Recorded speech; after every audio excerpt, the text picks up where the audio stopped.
اب یہ ہمیں اللہ تعالیٰ کیوں فرما رہا ہے کہ دیکھو یہ کتاب ہم نے تمہاری طرف نازل کی ہے تو تم اپنے دل میں اس کی تبلیغ کے سلسلے میں تنگی نہ لاؤ، جھجک محسوس نہ کرو۔ کوئی انکار کرتا ہے کرے، مذاق اڑاتا ہے تمہارا مذاق اڑائے، تمہیں جھوٹا کہتا ہے جھوٹا کہنے دو اسے، اس پہ جھجکو نہیں۔ مخلوق کی طرف سے جو بھی تمہیں تکلیف آتی ہے تو اس پہ جو ہے تم جھجکو نہیں۔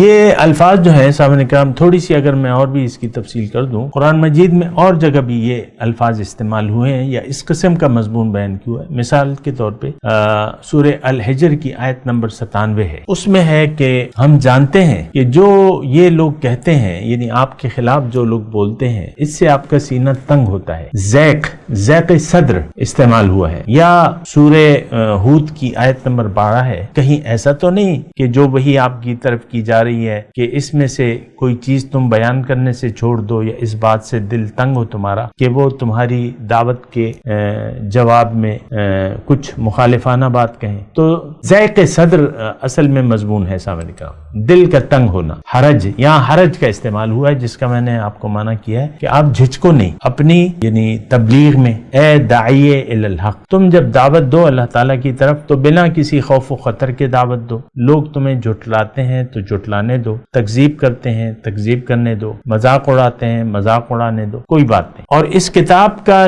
نزول کا بنیادی مقصد بیان کیا جا رہا ہے آگے، لتنذر بہ، اے داعی الحق، تم اس قرآن کے ذریعے لوگوں کو ڈراؤ، خبردار کرو۔ انذار کا دیکھیں یعنی معنی ہم تو ڈرانے کا کہتے ہیں، لیکن بہتر معنی یہ ہے کہ لوگوں کو خبردار کیا جائے، خبرداری کہ آپ متنبہ کرنا۔